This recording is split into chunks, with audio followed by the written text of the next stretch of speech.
এই ইন্ডিয়া আর আয়ারল্যান্ড ম্যাচে আমি একটা দারুণ জিনিস লক্ষ্য করেছি। আমি শিওর এই জিনিসটা আপনারা কেউ লক্ষ্যই করেননি, যে ইন্ডিয়া ক্রিকেটকে বাঁচানোর জন্য কত ধরনের চেষ্টা করছে। এই যে আয়ারল্যান্ডের সঙ্গে ইন্ডিয়া ম্যাচ খেলছিল, আয়ারল্যান্ডে খেললেও সমস্ত সমর্থক ছিল ইন্ডিয়ান। আয়ারল্যান্ডের সমর্থকদেরকে হাতে গোনা দেখতে পাচ্ছিলাম। দ্বিতীয়ত, এই ইন্ডিয়া আয়ারল্যান্ড ম্যাচে স্পন্সর ছিল সমস্ত ইন্ডিয়ান কোম্পানির। ইন্ডিয়া একমাত্র উঁচু ক্রিকেট টিম। উঁচু ক্রিকেট টিম আমরা কাদের বলবো? India, Australia, England, south Africa, New Zealand.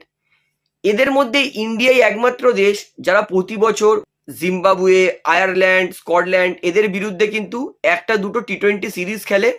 ইন্ডিয়ার কোম্পানি, ইন্ডিয়া স্পন্সর নিয়ে যায়, যাতে এদের বিরুদ্ধে খেলে সারা বছর এরা এই একটা সিরিজেই উপার্জন করে সারা বছর এটা দিয়েই তারা নিজের ক্রিকেটটাকে চালিয়ে যেতে পারে। অস্ট্রেলিয়া শেষ আয়ারল্যান্ডের সঙ্গে খেলেছিল মেবি 2022 কি 23-এ।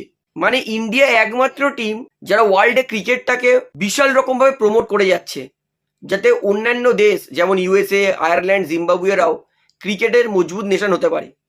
তো আমার ইন্ডিয়াকে একটাই অনুরোধ, অন্যান্য দেশকে ক্রিকেটে মজবুত না করে এই যে স্পন্সর এত টাকা এই যে ইন্ডিয়া সিরিজ খেলার পরে ওরা পাচ্ছে বা পাবে, সেই টাকার কিছুটা অর্থ যদি ইন্ডিয়া ফুটবলে ইনভেস্ট করে, তাহলে হয়তো ইন্ডিয়ান ফুটবলটা দু একটা ভালো ভালো প্লেয়ার আমরা পেতে পারি, যারা ইন্ডিয়াকে ওয়ার্ল্ড কাপ না হোক অ্যাটলিস্ট এশিয়ান স্টেজে ইন্ডিয়ার জন্য ভালো পারফরমেন্স করে।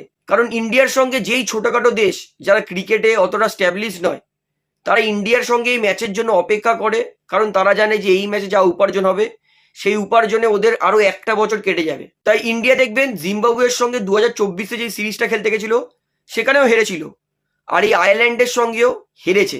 কারণ ইন্ডিয়া যদি আয়ারল্যান্ডকে হারিয়ে দিত কোনো হেডলাইনই হতো না।